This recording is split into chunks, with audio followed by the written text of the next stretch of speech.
جو اپنی ساری ہمت اور طاقت حصول علم کے لیے وقف کر دے۔ پہاڑ کی طرح اپنے مقام پر ڈٹے رہنا جوان مردوں اور عظیم لوگوں کا شیوا ہے۔ بلندیوں پر پہنچنا اتنا مشکل نہیں جتنا مشکل ان رفعتوں پر قائم رہنا ہوتا ہے۔ انسان کے پاس سب سے قیمتی چیز وقت ہے۔ جو وقت کی قدر کرتا ہے وہ کبھی پریشان نہیں ہوتا۔ اللہ کا ذکر اس کثرت سے کرو کہ لوگ تمہیں دیوانہ خیال کرنے لگیں۔ اولیاء اللہ کا راستہ ہی صراط مستقیم ہے۔ حصول علم کے لیے اتنا جلو کہ تمہارا وجود فنا ہو جائے تاکہ ماحول کے گھٹا ٹوپ اندھیرے ختم ہو جائے۔ عشق کا ایک آنسو جب آنکھ سے گرتا ہے تو زمین پر پہنچنے سے پہلے گناہوں کی بخشش کا ذریعہ بن جاتا ہے۔ جو لوگ نماز ادا نہیں کرتے میرے ساتھ ان کا کوئی تعلق نہیں ہے۔ جو کچھ بھی ہو نماز ترک نہ ہونے پائے۔ مرشد سے کوئی بات مخفی نہیں رکھنی چاہیے۔ صوفی وہ ہوتا ہے جس کا دل قدورتوں سے پاک ہوتا ہے۔ جب کوئی قوم راہ راست سے بھٹک جاتی ہے تو کوئی علمی ترقی اسے اس کے درد ناک انجام سے نہیں بچا سکتی۔ نیک اولاد بھی اللہ تعالیٰ کی خاص نوازشات میں سے ہے۔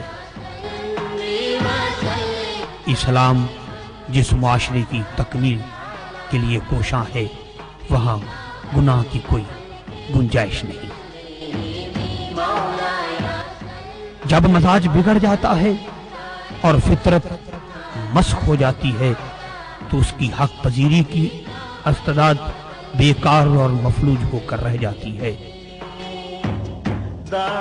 قدرت کے قانون احتساب کی حرکت میں آنے سے پہلے ہمیں خود اپنا محاسبہ کرنا چاہیے۔ اسی میں ہماری نجات اور فلاح ہے۔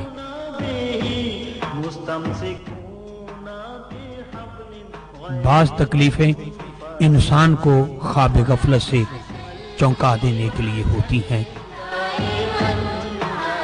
بے شک تقوی کے تقاضے بڑے گراں ہیں، لیکن ان پر جن انعام کی بارش کی جاتی ہے ان کے باعث ان کی گرانی کا تصور محو ہو جاتا ہے۔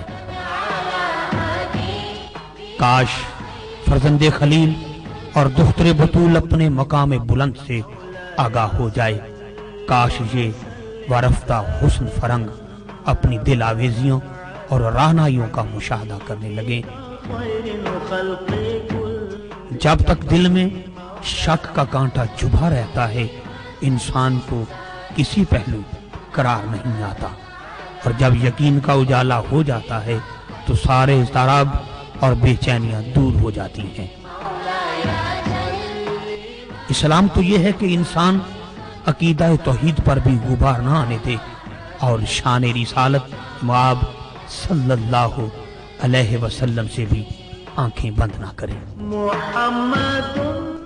راہ حق کے مسافر کے لیے توکل علی اللہ سے بہتر اور کوئی زیادہ راہ نہیں۔ یہ دنیا کھیل کود کا میدان نہیں بلکہ امتحان گاہ ہے۔ قدم اٹھانے سے پہلے خوب غور و فکر کر لینا چاہیے کہ یہ ہمیں کدھر لے جائے گا۔ قدرت خداوندی اتنی بے پایاں اور وسیع ہے کہ اس کے سامنے سارے تعجب اور حسرتیں ختم ہو کر رہ جاتی ہیں۔ فانی چیزوں کے لیے اللہ تعالیٰ کو ناراض کرنا قطعاً عقل مندی نہیں۔ مومن کی شان یہ ہے کہ ہر کام کو اللہ کے سپرد کر دے تاکہ اس کی نظر کرم سے راہ کی ساری صعوبتیں خود بخود دور ہوتی چلی جائیں۔ محبوبان خدا کا ادب میں کلید سعادت ہے اور ان کی جناب میں گستاخی موجب حرمان ہے۔ تبلیغ و اشاعت اسلام میں کامیابی کا انحصار فقط تائید الہی اور نصرت ربانی پر ہے۔ اسلام کا تصوف صرف اسلام سے ماخوذ ہے۔ دین کے داعی کو اپنی وسعت علمی، قوت بیان اور چرب زبانی پر بھروسہ نہیں کرنا چاہیے، بلکہ اس کا کلی اعتماد تائید ایزدی اور نصرت ربانی پر ہونا چاہیے۔ بے شک جنہیں اللہ تعالیٰ کی معیت نصیب ہوتی ہے، نہ انہیں نفس فریب دے سکتا ہے، نہ شیطان بہکا سکتا ہے، اور نہ کوئی جابر دشمن ان کا بال بیکا کر سکتا ہے۔ وہ چیز جو عبادت الہی اور ذکر خداوندی سے محرومی کا باعث بنے، اسلام میں اس کی قطعاً کوئی گنجائش نہیں۔ انسان کی فطرت سعید ہے، اس لیے وہ نیکی کو پسند کرتا ہے اور حق کو قبول کر کے اسے اطمینان اور خوشی نصیب ہوتی ہے۔ اصلاح حوال کے لیے آخرت پر ایمان بنیاد اور اساس کی حیثیت رکھتا ہے۔ اس کے بغیر اصلاح کی کوئی کوشش کامیاب اور دیر پا نہیں ہو سکتی۔ جو شخص خدا فراموش ہوتا ہے وہ خود فراموش بھی ہوتا ہے۔ اسلام امن و سلامتی کا دین ہے، قتل و غارت اور خون ریزی اس کی فطرت کی خلاف ہے۔ مومن کی ساری زندگی صبر سے عبارت ہے۔ جب تک دل میں کمال عجز و انکسار پیدا نہ ہو، نہ ایمان کا لطف آتا ہے اور نہ عبادت میں مزہ آتا ہے۔ اے بندہ مومن، تیری زندگی بڑی قیمتی ہے، اسے بچوں کی طرح لہو و لعب میں برباد مت کر۔ حضرت پیر محمد کرم شاہ رحمت اللہ علیہ فرمایا کرتے، اللہ تعالیٰ جو کرتا ہے اس میں اس کے بندے کا بھلا ہوتا ہے۔ انسان کے قریبی احباب میں اس کے حقیقی نقاد ہوتے ہیں۔ چھوٹی چھوٹی باتوں پر برہم ہونا اور انہیں اپنی انا کا مسئلہ بنانا تنگ نظری اور کم ظرفی کی دلیل ہے۔